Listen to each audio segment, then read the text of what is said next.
I'll try to catch your questions in the chat section. Sometimes I overlook them, and thank you, Peggy. I just started recording, so we're on.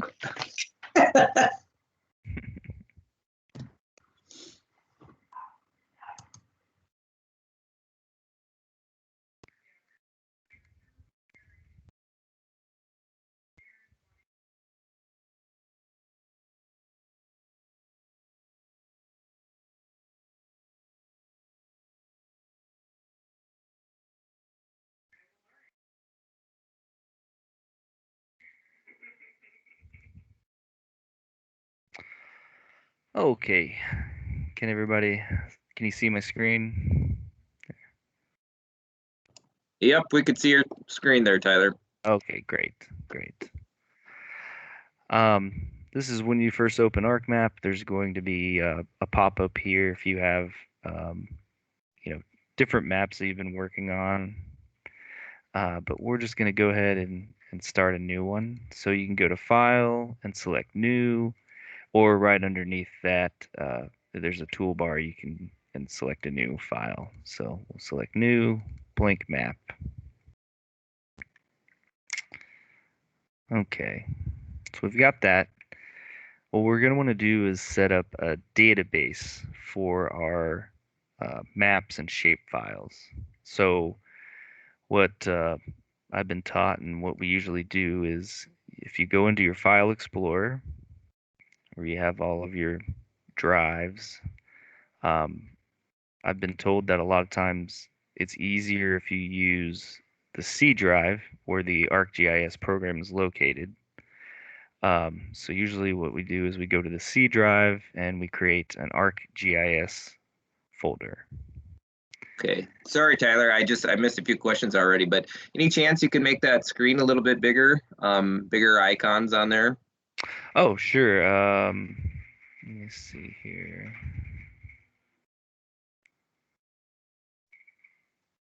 I don't know That if helps. does that help? Yep. There's a lot going on here. Sure. So It, so yeah. So this is just a folder I've created. It's not related to the program folder, which is in the program files.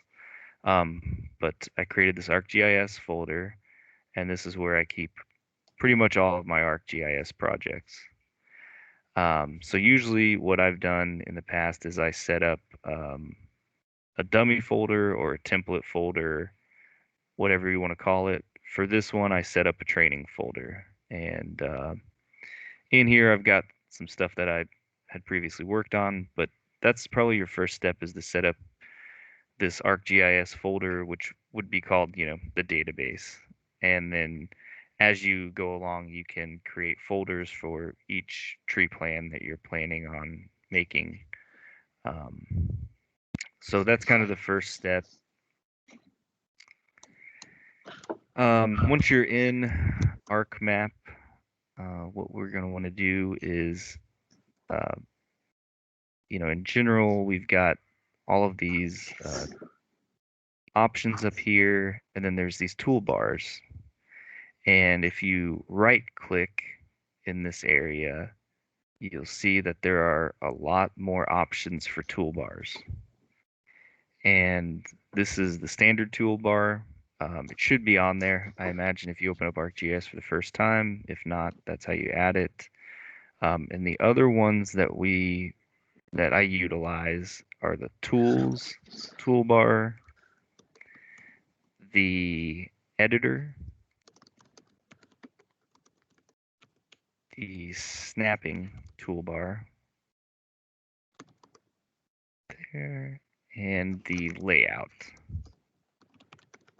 Okay, and we'll go over the functionality of these as we go along, but adding these toolbars will help when you're editing your maps and stuff.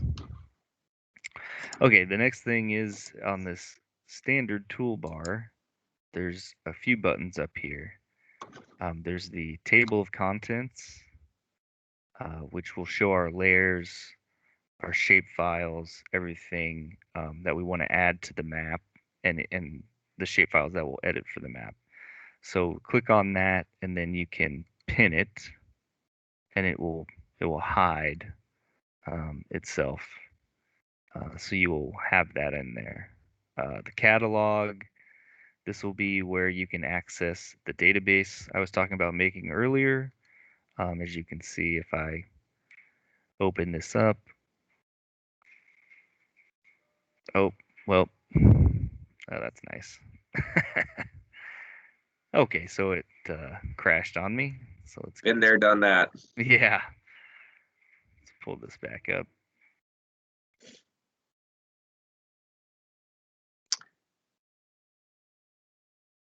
So Tyler, some of us have an older version of ArcGIS. Is that Mhm. I think we have the 10.5. Any reasons for us to update, or how do we update our versions? No, I think we're using 10.5 Oh yeah, right okay. now. Yeah. Um, I think we updated to 10.7 and then they realized that there was something wrong with it. I don't know. It wasn't working properly. And then layout. So it might be a good idea at this point, since we just had a crash, to go ahead and save this. Um, and we'll just call this, so call it training. Okay. We add the table of contents and we pinned it. Like I said, here's the catalog. We'll just go ahead and pin that now. We'll come back to the functionalities of it. There's a search here. I usually keep it pinned. It's not the easiest, and it doesn't always work for what you're looking for, but every once in a while, if you're looking for something, you can search for it. This would be if you were trying to figure out maybe the functionality of some of these buttons. This would have that, could have that information in there. Um, There's also a toolbox, which I don't think you guys will use. It has various tools. I usually keep it on mine because we have our own set of NRCS tools that um, go a little bit deeper, but for tree plans, we're probably not going to use that. Okay. And then, so probably our next step would be to start adding layers. And to do that, we're going to go to this button here, the add data. Now you guys have access to the F drive. The F drive is our geodata drive. Each county is going to have different information in here, but I believe most of these files should be named the same. It's just the content inside will be per your county. There's one thing I want to pull up here, and I will email this to Josh so that Josh can email it to you guys. Where is it?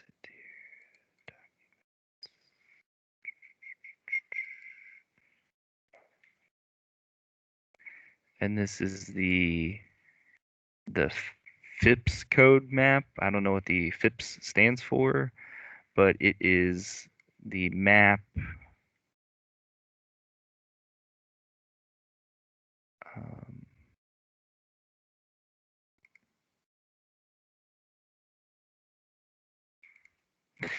the map that has these codes. So each county has a corresponding code, and all of our ArcGIS files are named with these codes. So Hamlin County is 57.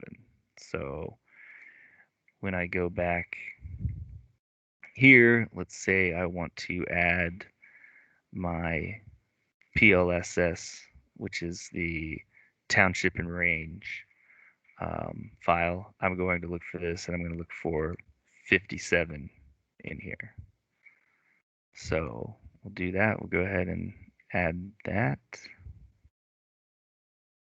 That doesn't look right, but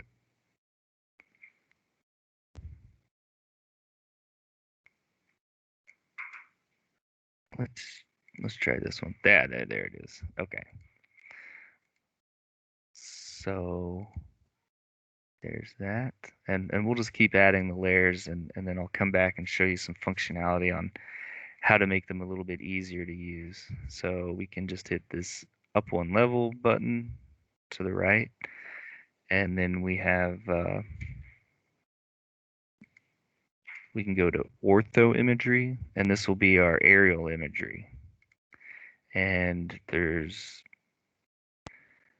quite a few layers in here. There's various years. We have 2020 imagery now, which is kind of nice. And with this one, you want to make sure to choose the .sid file, the SID file. So we'll go ahead and, oops. You can't double click it there. You have to add. So there's that. And then we can also add the clue layer, the common land unit.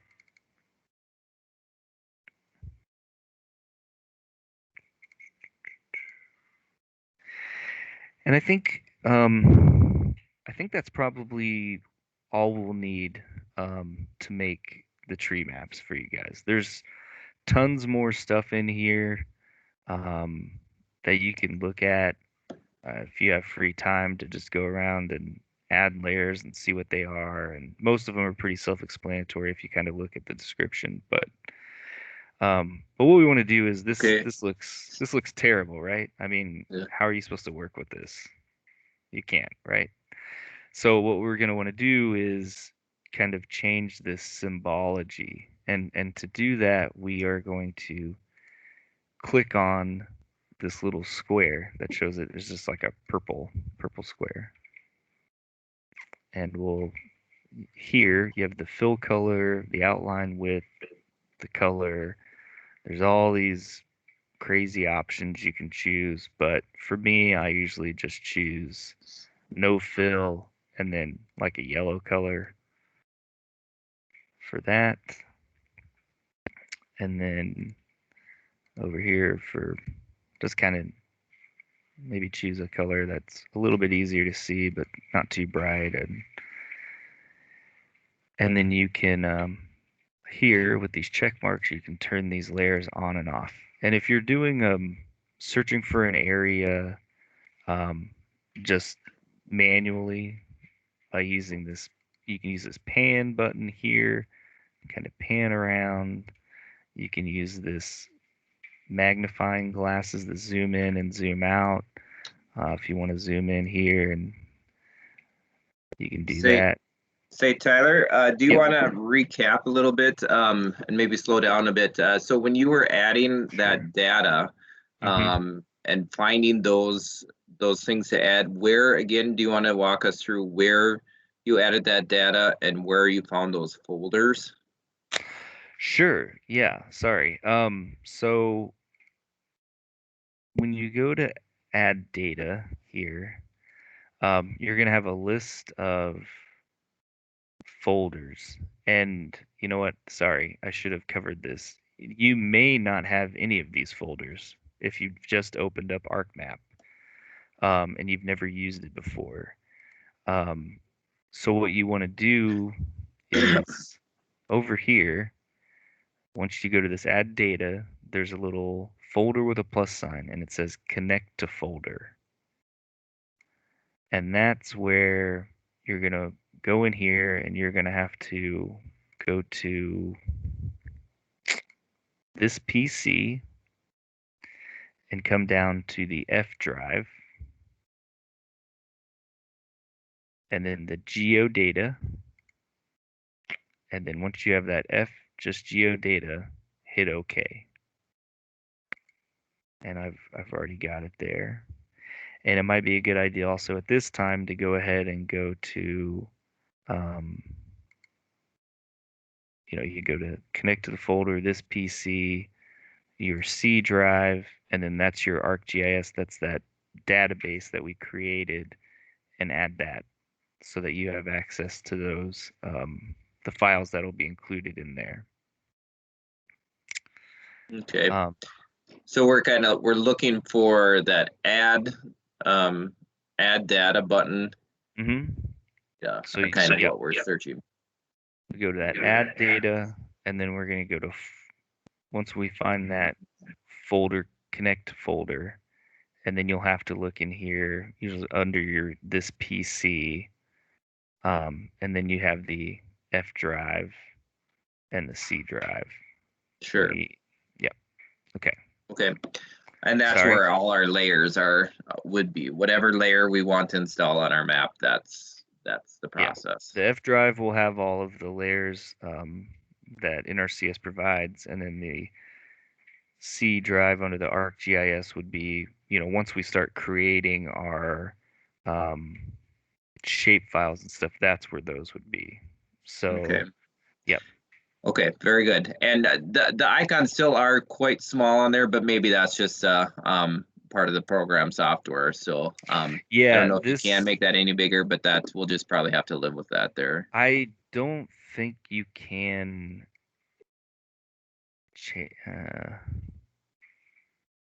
I think that's all right. What I did on my screen, I filled the whole screen, so it did blow it up a little bit on mine. Okay, yeah.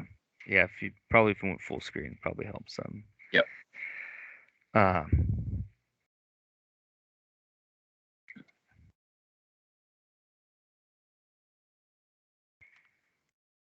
Okay. And then once we have that, like I said, we change these layers. We zoomed in here using those, and another thing we can do here is if we right click on, say, this ortho layer, there's various options here, but what we're going to look at is zoom to layer. And it'll zoom all the way back out so we can go to the full extent of the map.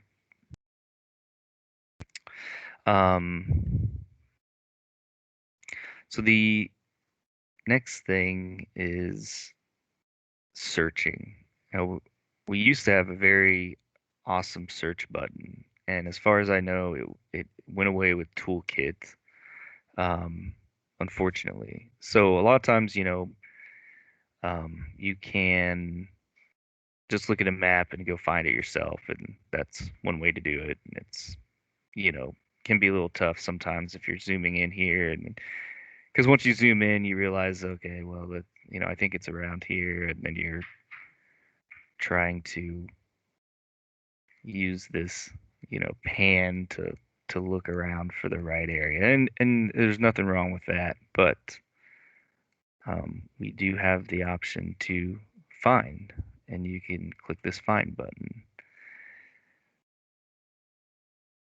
And then once we're in this find button, we're going to say, let's go to the clue. So the common land unit one, and then we can select farm number. This is about the best way that I've found, because there's, if you do by section number, you're going to get, however many 36, if the section's 36, you're going to get, in my county, 12 options for that. So we can go in here and we can say, if you know the farm number, you can click that and you can find, and then click on it, and it kind of shows you where it's at. Except this is all over the place. Anyways, this is not the easiest to use, but you can right click and you can say pan to,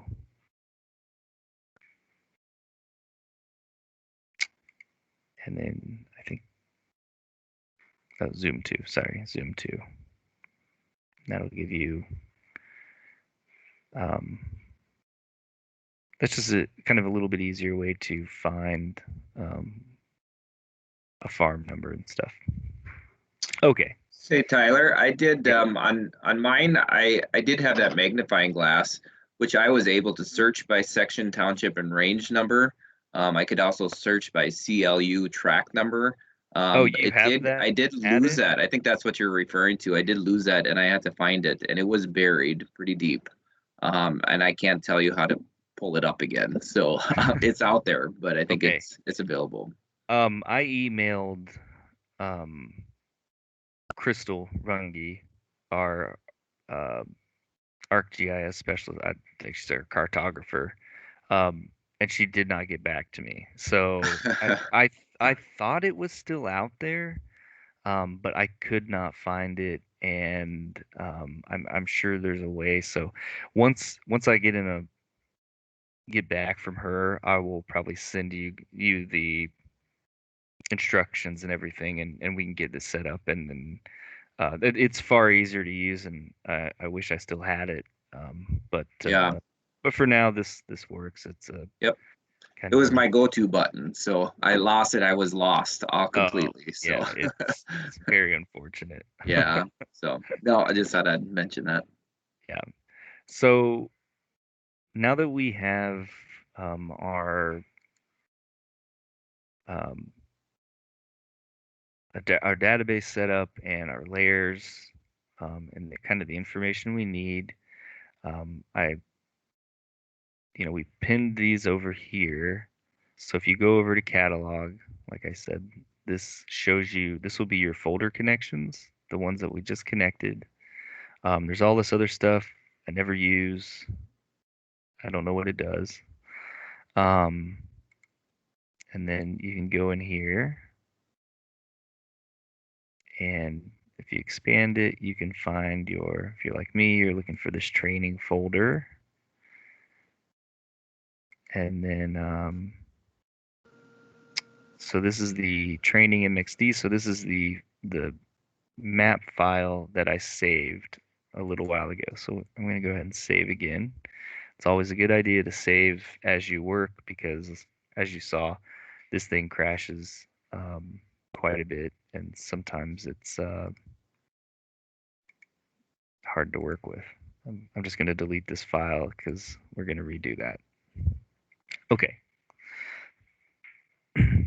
So a lot of times what I'm doing when I make these files, if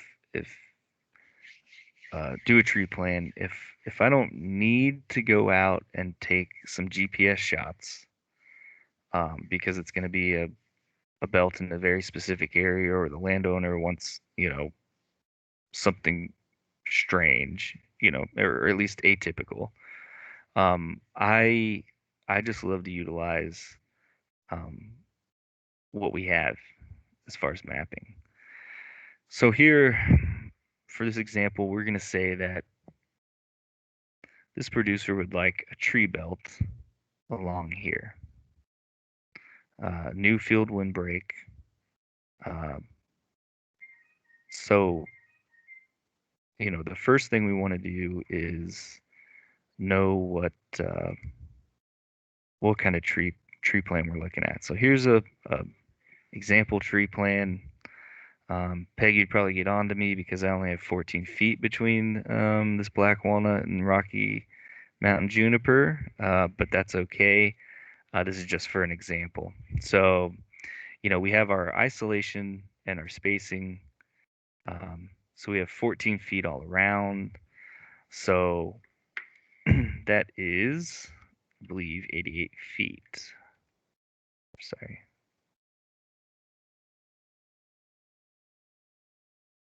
Sorry, 98 feet.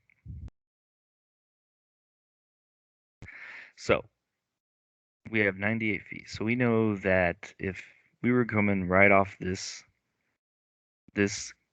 line, we need to come out 98 feet. That would be the space for the tree belt. So how are we going to do that? Well, what we're going to do is we are going to create a couple of shape files to help us get that shape. And so what we're going to do is we're going to go to our training folder, and we're going to right click on it. And then under new, there's quite a few options here. But what we're going to choose is shapefile. Now here in the shapefile, you can name it whatever you want, whatever helps. We'll name this the tree line. Here's the feature type. So we have point, polyline, polygon, all of these options. We're just going to choose polyline. And then we have the coordinate systems. So right now it says unknown. Well, we don't want that because it'll, when we go to transfer it, say to desktop or FSA, Terra, I think is their software. We want to make sure that has a geo-reference point so that it shows up in the right spot. So we're going to go to edit. And here I have mine favorited. But if you come up here and you search for NAD 1983, and then you could just, UTM.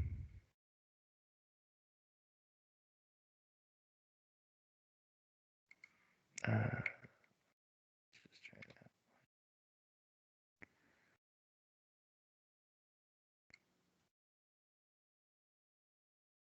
that.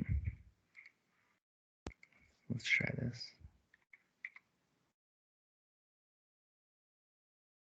Oh, that's odd. This was working yesterday when Okay, so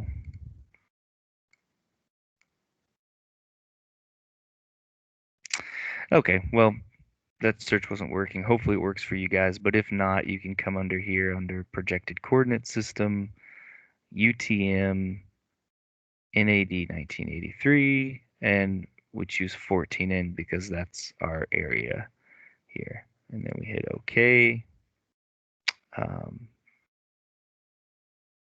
Actually, when you have this pulled up, if you right click, you can add to favorites. And then you'll always have that at the top. So you hit OK. There's this here. And we're going to hit all right. Okay. So I'm sorry, I should have mentioned this earlier. I apologize. One thing that I do is I usually have, what I call like a dummy map or a base map type thing where I add all of this stuff, I get it set up, I save it, and then that's what I use. I can just straight open that, and then as I start making adjustments, you can go to File, Save As, and then change the name, save it under a different file, and that way you always have all of this information will just be up when you pull it up. So here's our tree line. So there's nothing for it, right? There's nothing drawn yet. So what we're going to do is we want to right click this, and then we'll start going to edit features.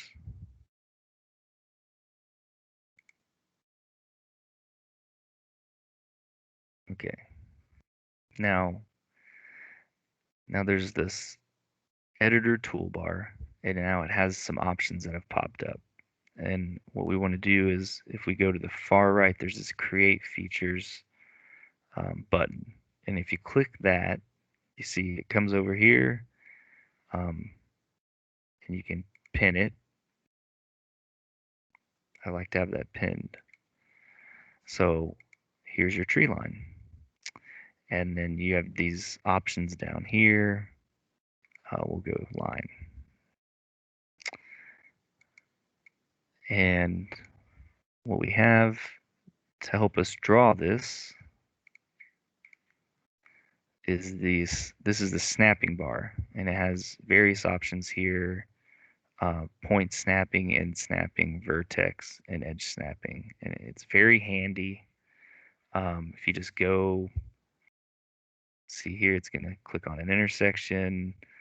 There's another intersection here, and it just kind of helps snap to and make sure that these lines are lined up.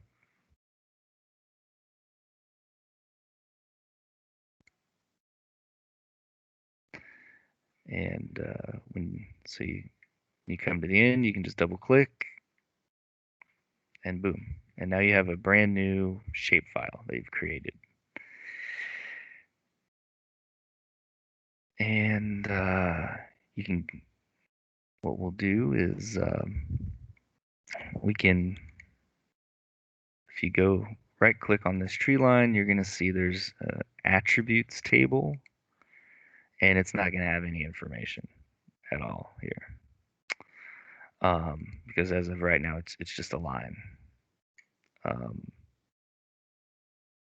So what we can do is we can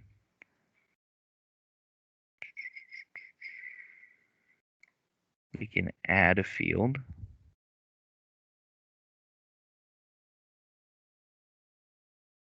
Oh, I guess we can't add a field to this line. Oh, because we're still editing it, sorry.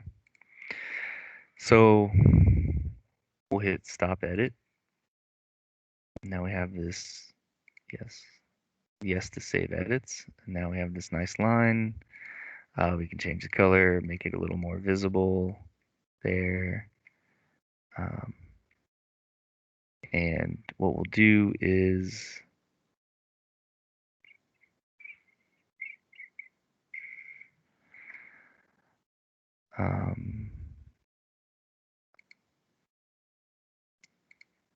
so we've created this line, and now we have editor. We can start editing. You can select that tree line again. Sorry, I wanted to go over this a little bit. There's these various buttons. A lot of times you won't be using too many of these. You can split, which means if you draw a line like here to here, if you wanted to cut the ends off, like this road here, there's a road, so we're going to need a setback, right? So we can say, okay, we'll select, if you right click the tree line, selection, make this the only selectable layer. You can select it, and then we'll go to split, and we'll just kind of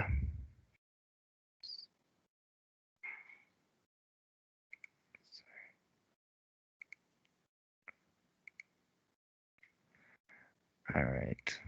I'm not sure that worked. Okay. Well, anyways, we'll come back to that.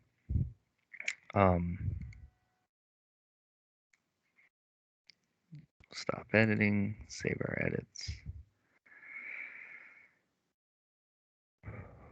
All right. Okay, so we have that now. We have our line. And then what we're going to want to do is we're going to come up here to this geo processing, and there's a button for a buffer.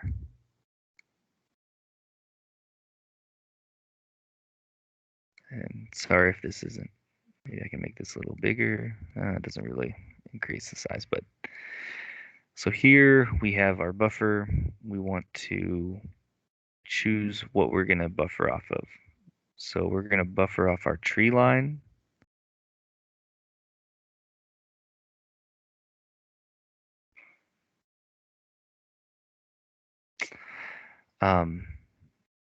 This next folder is where the the shapefile will output.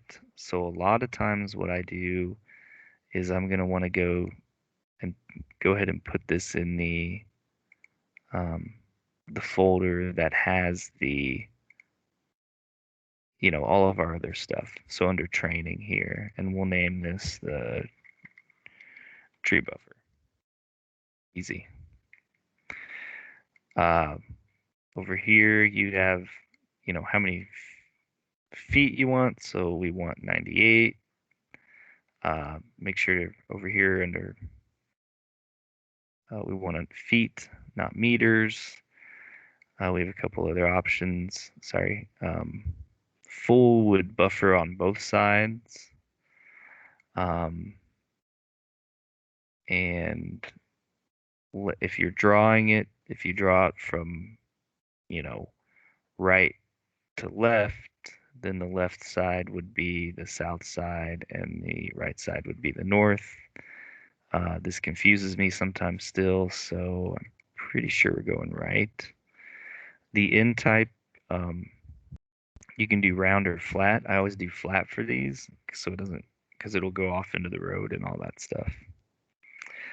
These other ones, I'm not really sure what they are, so we'll just hit OK, and we'll see if I chose the right side. Hopefully we did.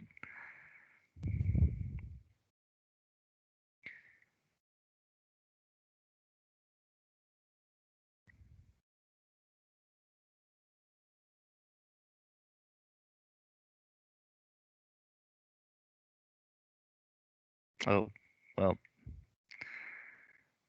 that's not right. I chose the wrong side.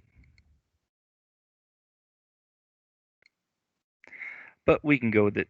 It's totally fine. The idea is still the same. We're just going to put this buffer on this south side of this field.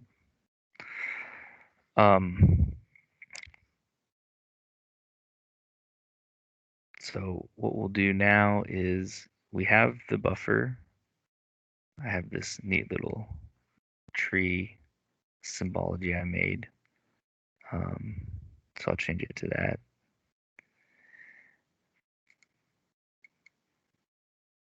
And you can see, oh, it did do the split here. So that's kind of nice. But we'll go here. Now we'll go to this open attributes table. So as you can see, we have, all of this information, but we're going to want to add a field because we want to know the acres, right? There's various options under type here. I usually just go double and then choose 2 for each. And then we've got acres.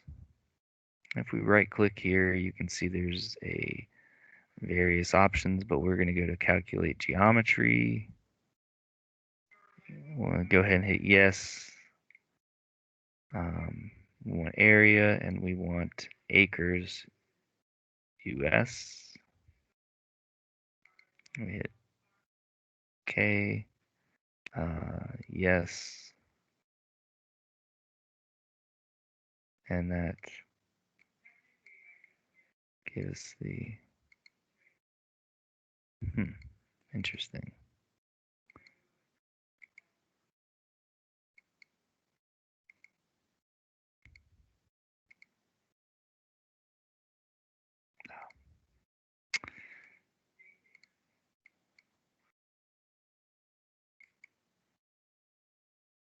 I shouldn't have done that split because that messed it up. And when I selected this, all it did was calculate the geometry for that small piece. So sorry about that. And then we've got, okay, so we've got, 5.7 acres here.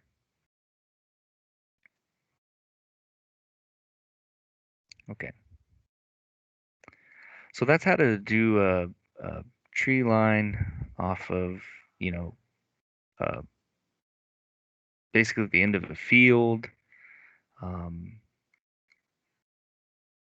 If you have to do other ways, like if you have to go take GPS shots and import those, that's a whole other thing that I don't really, at that point you would just be creating a shape file and connecting those dots to, to make a different tree, just to make a rectangle. So if we wanted to do that, we could go into our catalog.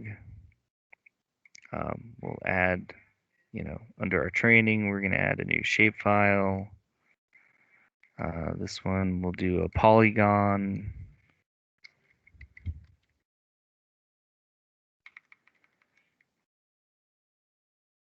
You may notice that I'm using these underscores here for the names. That's something that ArcMap um, requires. Something in the programming requires it to be that way. I think if you left them out, it would not work correctly. So here we've got our second tree line, and let's just say we're going to do go to edit the features on this. And then when we go to create features, here's your second tree line. I don't, down here you have your polygon, rectangle, freehand.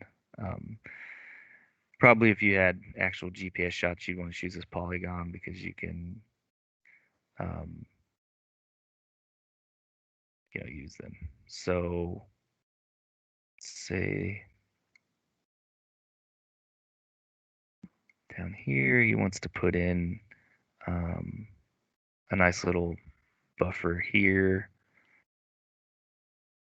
So we'll go back to our create features, second tree line, polygon, and you can still snap to the clue, which is nice. And then say, I don't have the points here, so we'll have to use our imagination here. But, let's say he wanted a point here, and then here, and then we'll just come down, and then there's that, and that can be that's just where he wanted it to end for whatever reason. Maybe just because this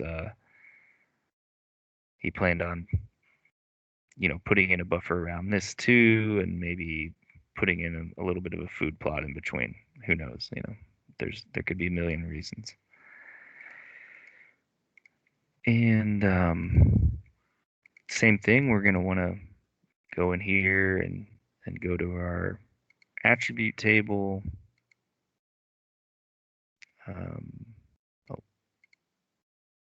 Stop editing, and then save our edits, and then we'll add field, add the acres,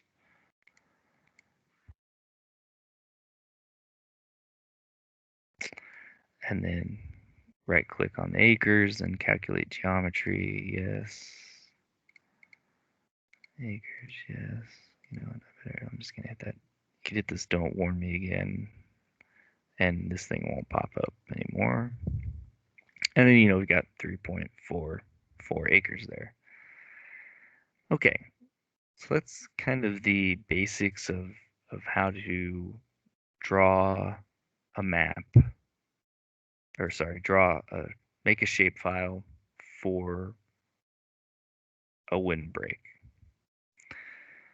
Do you guys have any questions right now, or is there any questions, Josh? None on the chat here, but I'm gonna field one for you. Sure. So I notice you're making these on layers and Yes. shape files. Is there, I guess when I make mine, I just draw a simple polygon on there. Is there any reason not to do that, or any benefit for making a shape file? It seems like I get all the features and a little bit easier just to draw the polygon. I have to measure it obviously to make sure I'm where I want it to be, but I still have the attributes where I could find out how many acres it was or how long that line is. Any reason to not do that versus the layers? Yeah, so the reason I do it this way is because when I make the shape file and I have these attributes and the geospatial references, I can export them to desktop for our use, and you can export them for FSA to use in their Terra, I think. So that's why it's a few extra steps on our part or on your part. Making the map is one thing, but then making sure that we these shapes are all the same is key for me. I like to make sure everything's all the same. And so that's why I create these shape files so I can export them. Okay. So So the shape file is what FSA uses, or when they create their actual conservation plan, yeah, yeah, that's a so physical that's thing they're what using. we would use. Yeah. And then, when this clue layer, if FSA is going to do, if this is, say this would be in CRP, um, then this shape file, you can directly give to them, and they will come in and put this shape file in the clue layer and exclude it and give it its own properties and things like that. But if you had just drawn, say, a polygon and printed off a map, then um, they would probably just, I guess, freehand draw it, and then it would be updated for uh, NRCS to use as well. But for me, this way, I really prefer it because it really, kind of gives it more accurate representation. Um, when we come out here and we're staking stuff out, it's nice to be like, well, this is exactly. I mean, it's not exactly, of course, using GPS and stuff, but it pretty close to being, 98 feet or whatever. Um, Sure. and then we And all something, and we're all sharing the same file, sure, that's, yeah, that you could replicate those coordinates in. Yeah, yeah, and So, very easily because there would be, you would have it on your computer at any time. So if something were to happen, it would be easy to just get that information over. And actually, I'm going to go over that here in a second. How to export those files, or at least zip those files so you can export them. Um, so we've got this here. We got our, you know, we've got our tree plans here and everything. Um, normally, like I said, you'd come off these roads, and you'd kind of want to make sure that they had the appropriate setbacks. But um, I didn't really do that. But you guys know the rules on that. So um, now what we'll do is we will come down here. So here we're in data view. Just very small buttons down here at the bottom. There's layout view.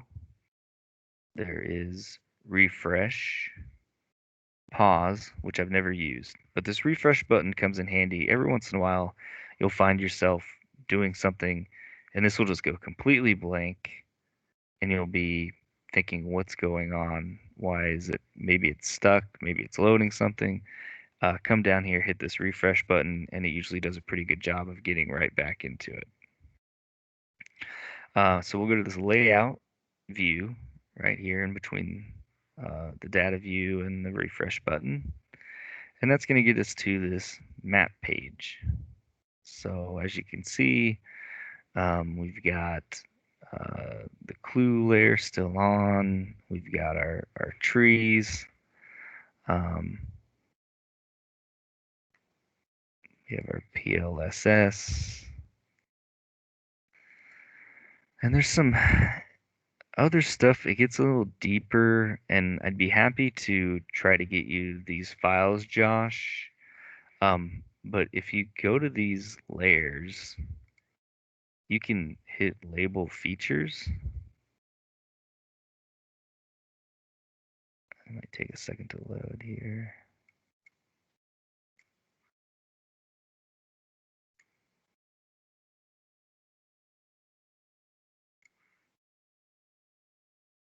Oh, maybe because I removed it.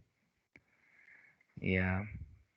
So this is a little more complicated, and I wouldn't expect, you guys to have to do this, but if you come in here and if you know any if you know how to code in Python language, you can set up your own labels here, which I've done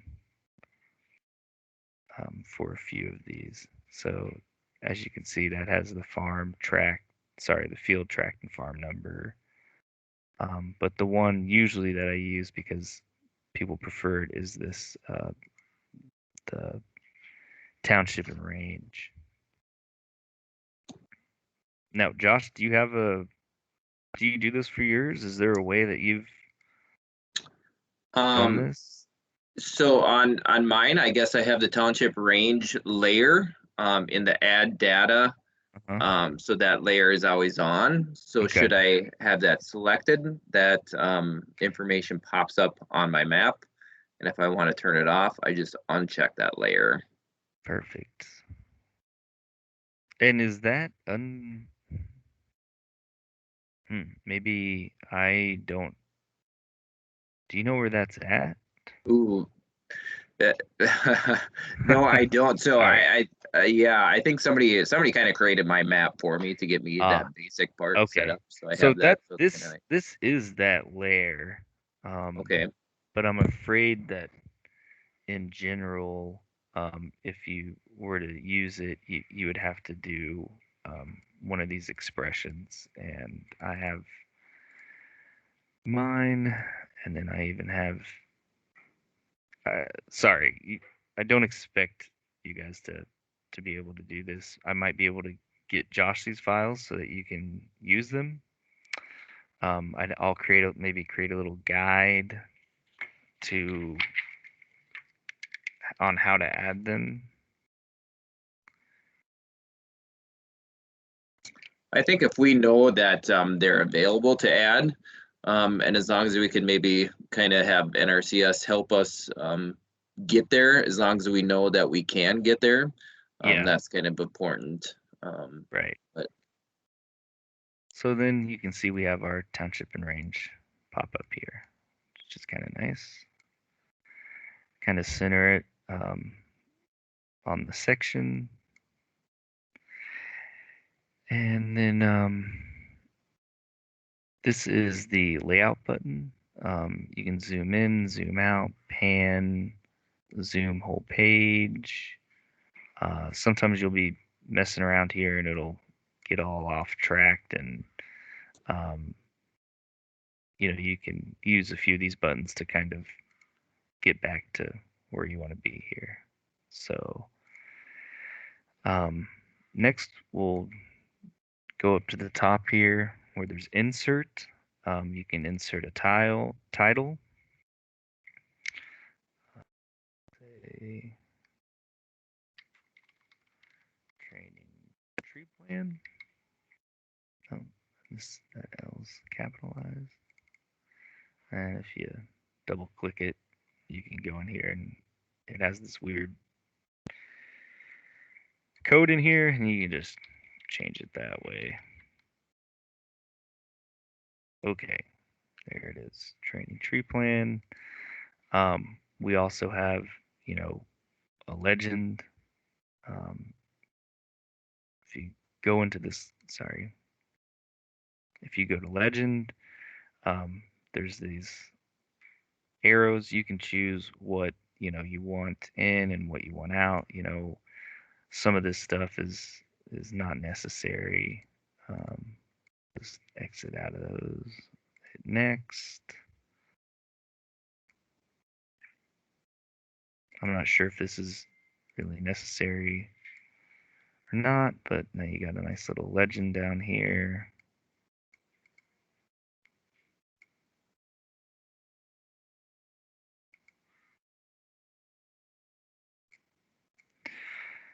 And there's also scale bars, north arrows. Some people are sticklers on having this stuff.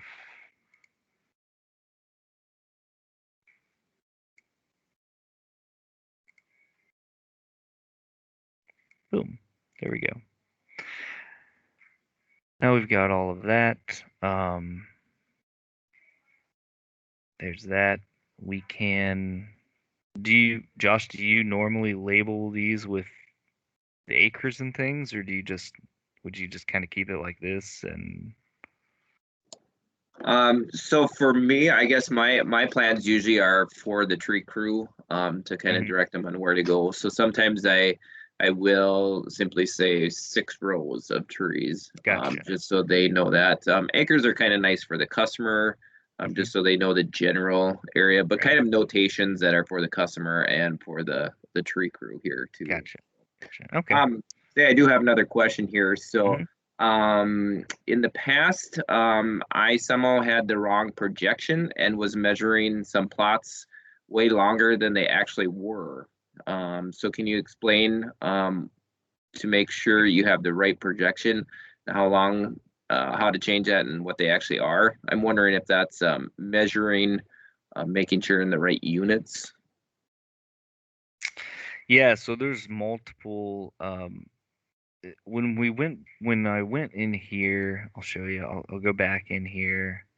The creating a new shapefile.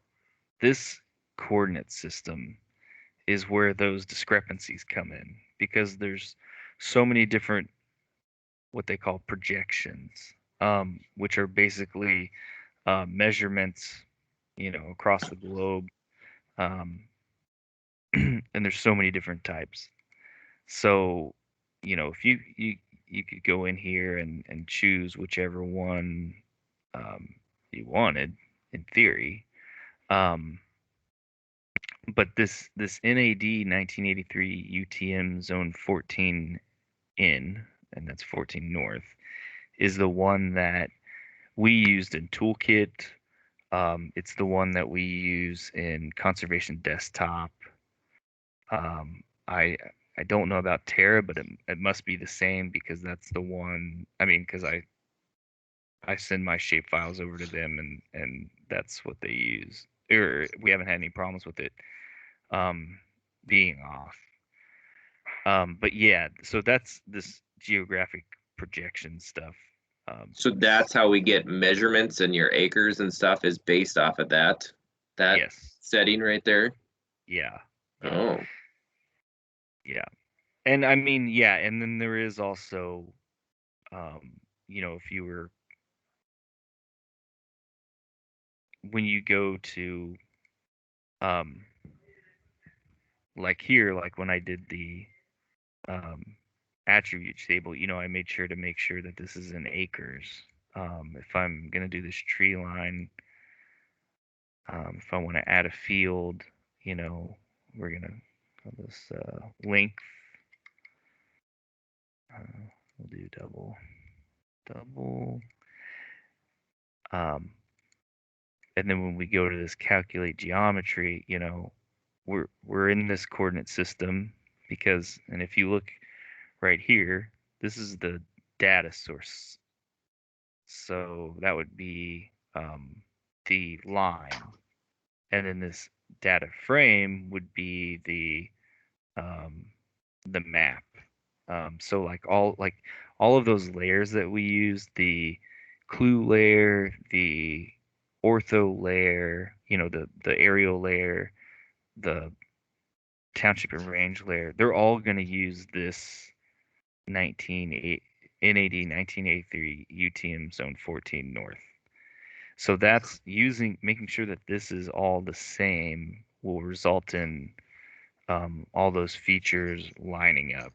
If you chose a different if I chose a different one here, it could get funky. I mean, I've seen some crazy stuff where you're going in and um, typing in stuff and it's winding up in the Indian Ocean because they're just set up differently. Um, so so that there that should be no reason that's not set like that. If we have problems with things not lining up, then that's where we go, but that should be the preset, right?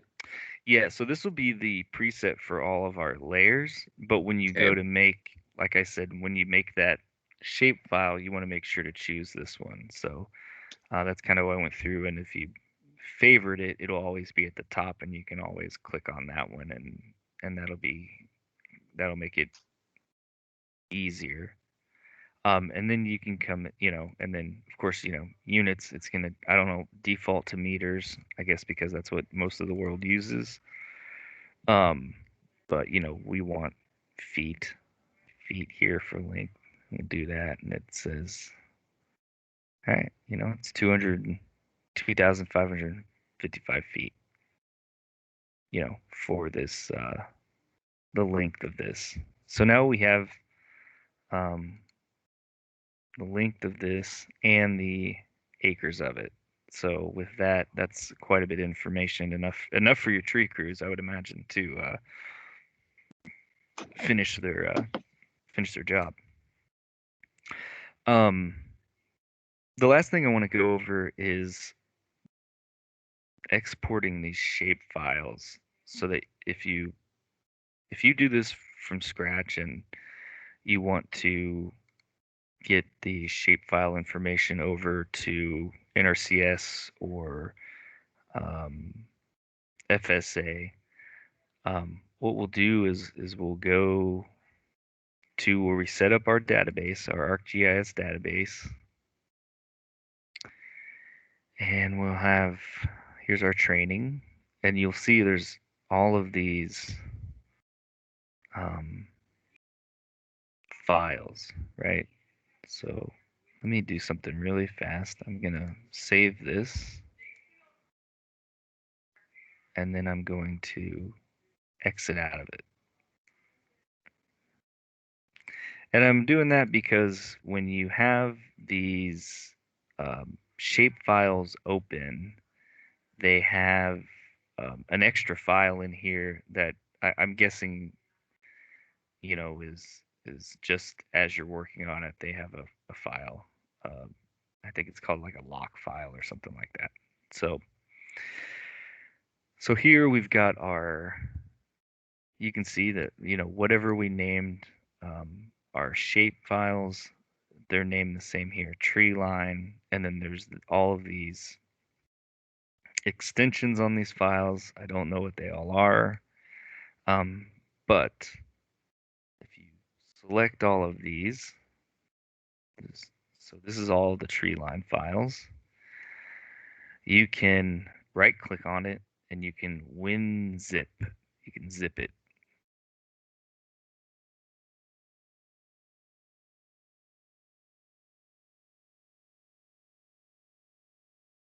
And it's going to bring up WinZip.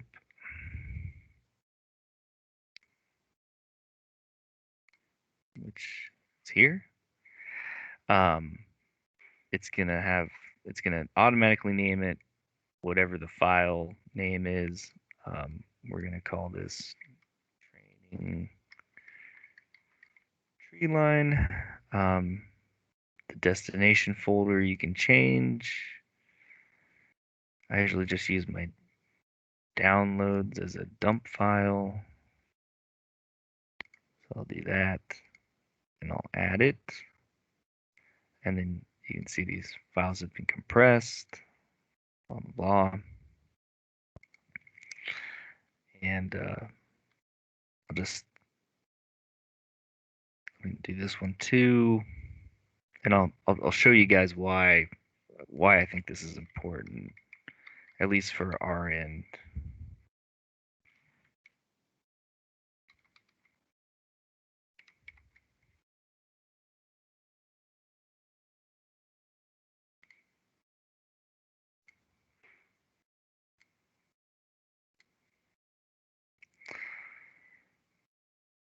So now I've got these zipped folders.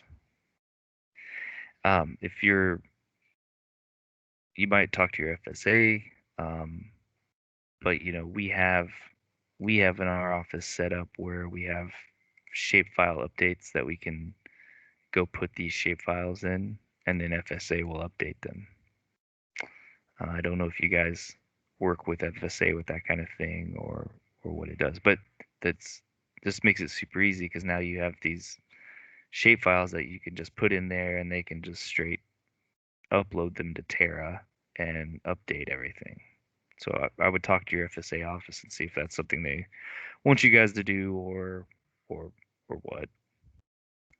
And then for us, now we have Conservation Desktop, which you guys luckily, I guess luckily, don't have to utilize. because it's not the best software.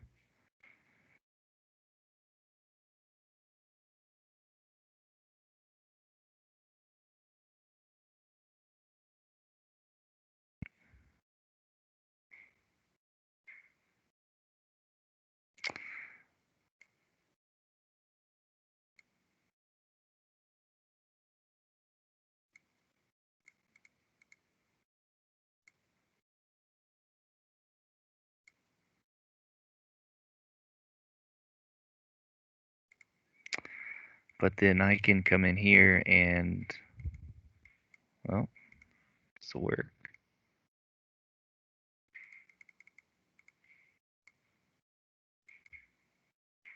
Maybe I'll have to do a client really fast.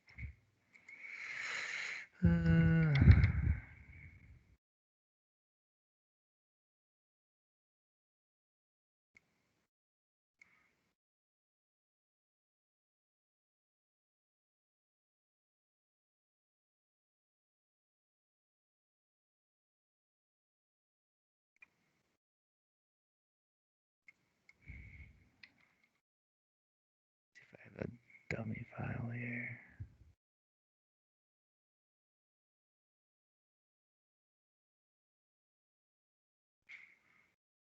No, I don't. Well, anyways, normally I can come in here and I can hit this plus sign, and then I can just straight add those files to here. So if you made that tree plan, I could just take your shape files, add them directly into here, and then, finish the CRP or equip plan, whatever it is that uh, that we were working on together. So that's kind of really what I've got planned for this so far. Do you guys have any other questions or um, anything?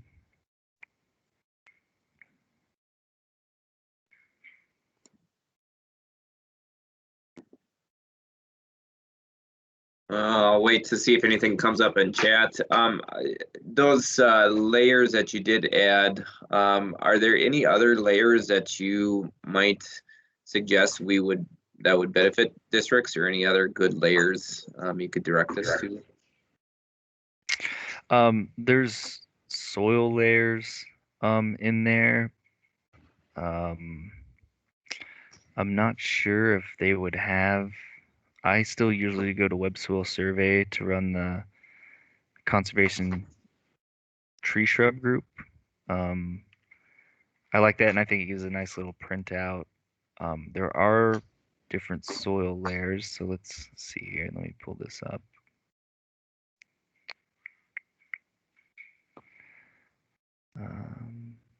If you go down here to soils,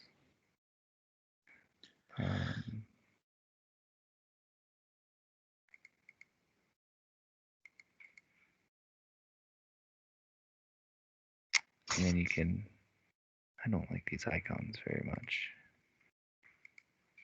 There we go. Right,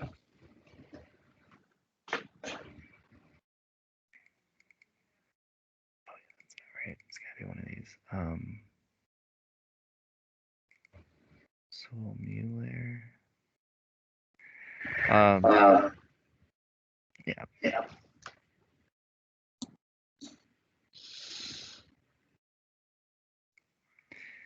And then they'll have all this.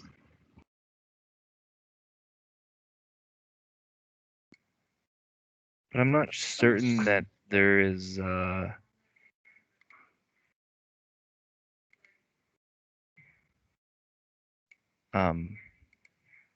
we can go and look at this attribute table. See? Yeah, so, it doesn't have that information. It just has the symbol. So it wouldn't have that information. So it probably wouldn't be too helpful to make these plans. I still think the best bet is to go to Web Soil Survey. As far as any other Let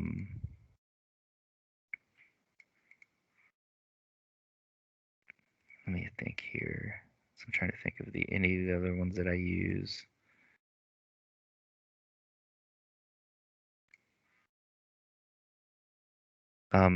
In elevation, there's LiDAR stuff.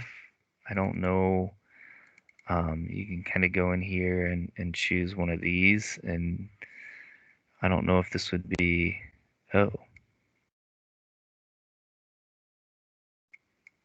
well, I used to use that, but that would show elevation kind of in a black and white type thing. There's also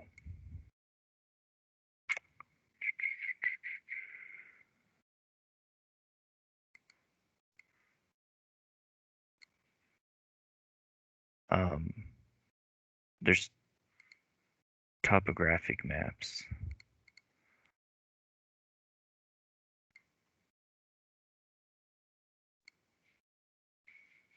Where are they though? That's not them.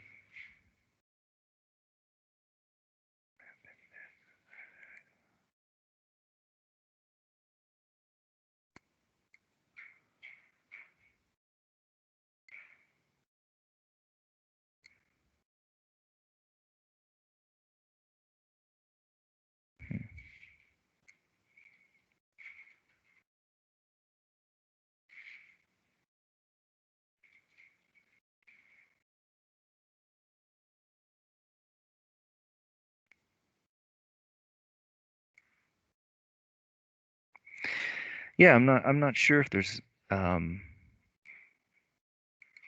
other layer. There's where are I'm pretty sure oh yeah, maybe, oh, here it is. So this would be the topo map. So that might come in handy. If you were looking at elevations, maybe if you weren't able to get out there and you wanted to see, okay, what's the landscape look like? It's is this high? Is it low? Is it near a wet area like here? You got this shows the streams, or at least intermittent streams, things like that. So that might be a good thing to look at. Like right through here, it's like, well, if you just wanted to preliminary look at it and say, oh, this might not be a great idea to put the trees right here. You might get too wet down there, things like that. But you could also probably get that information from the web soil survey once you see what kind of um, soil types there are there. But that's another a pretty good one, a pretty good layer to have. Other than that, I don't know if there would be any other layers that would be super helpful. I mean, there's tons of stuff in there, so I would highly suggest if anyone has any interest in looking through them and so, some of them are empty. Air quality, we don't have that. Cultural resources, we don't have anything for that. Disaster events, I don't know. That might be where they keep where to have the mass graves and stuff like that. So we probably don't need to get into that. But Mass. Yeah, now we're getting deep, literally in the ground. if you guys have ever spent too much time in web soil survey, they have that as one of the options where you can go in there and choose an area, and is this area good for mass graves or not? And Oh it's no. pretty That pretty seems a interesting. little dark that It we're is. looking for that I option. I tell myself it's for livestock. If disease were to come through, or like last year when we had the pork processing plants shut down, that's Yeah, yeah, that. But who knows? I guess we'd see. But dark that's times. yeah, that's So a lot of us are kind of new users to this, so um, it is kind of intimidating if the first time you've seen this program. But I might make the suggestion. I think so. How I started when I first started was so those basic things of adding the layers and just getting your map set up. I had NRCS set me up as such, And so I think that was helpful just to get that base. So every time I open up my map, I pull up and those layers are there. So I don't Right. have to add them every time.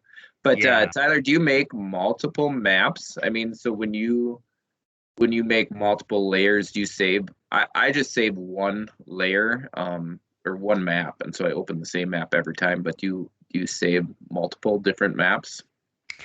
I do save multiple different maps, and I do know that there are people that use one map and use one map alone, and I don't see any problem with that. Um, that way you have, your existing practices and everything's kind of in there, so you have it for reference. Um, I don't, truthfully, I don't know why I make multiple maps, but that's just kind of the way I've done it since the beginning. And I had one time I had this was before I worked for NRCS. I worked for the state of Missouri, and we had a guy that did that, and they he his computer died, and he had to like migrate everything. And um, what happens is these data sources all got lost.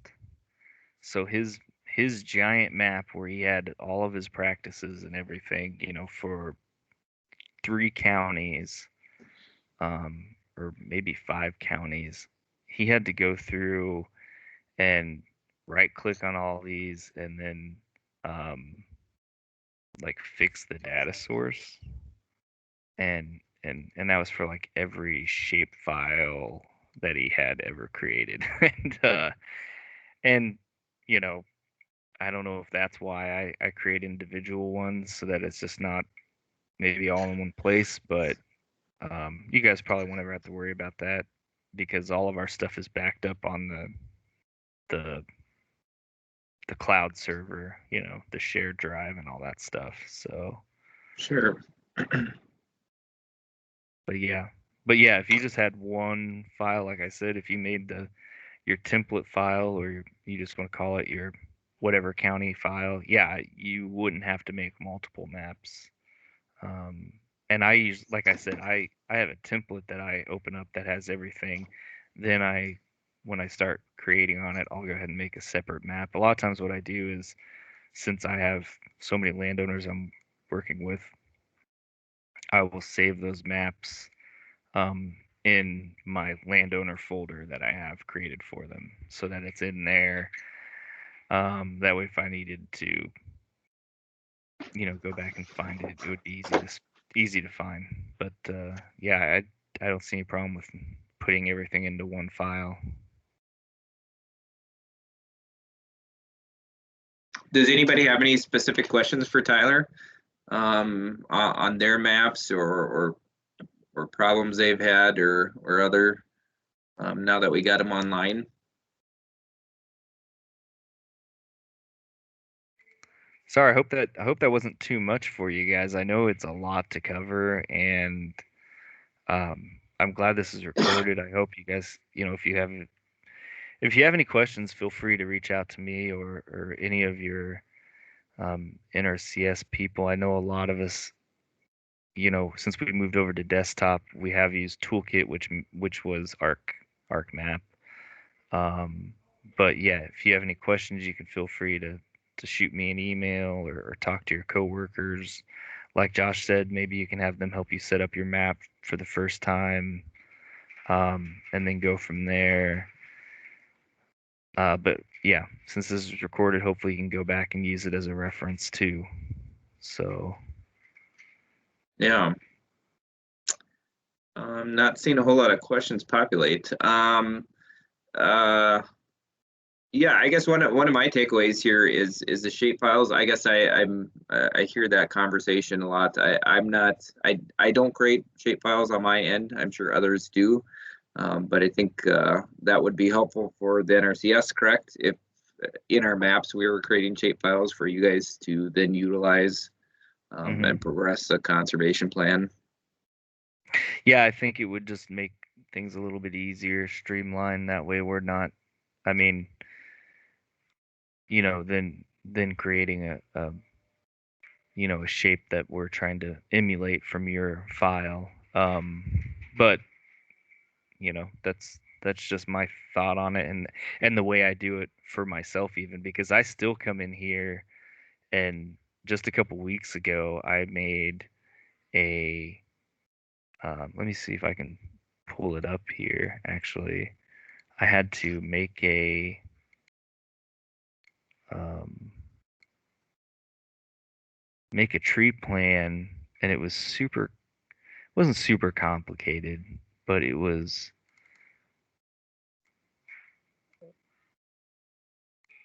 definitely more complicated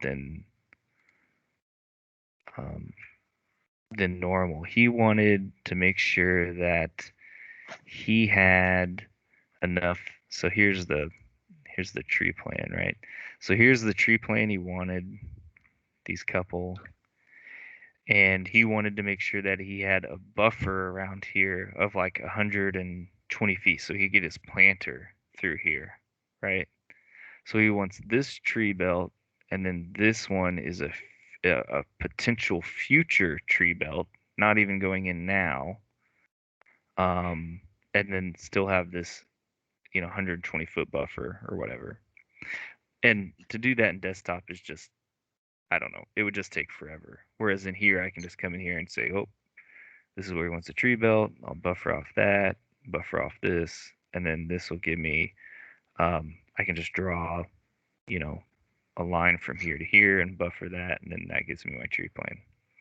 So, you know, and then I just exported these files and loaded them into desktop.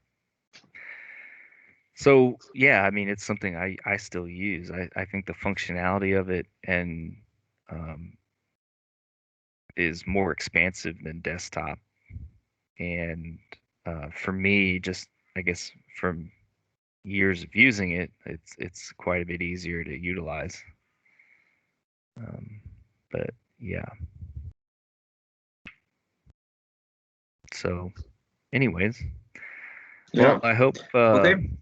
I hope you guys gathered some stuff from that. I know it was a lot to cover in an hour and a half, especially um, this is probably one of the most complicated programs I've ever dealt with.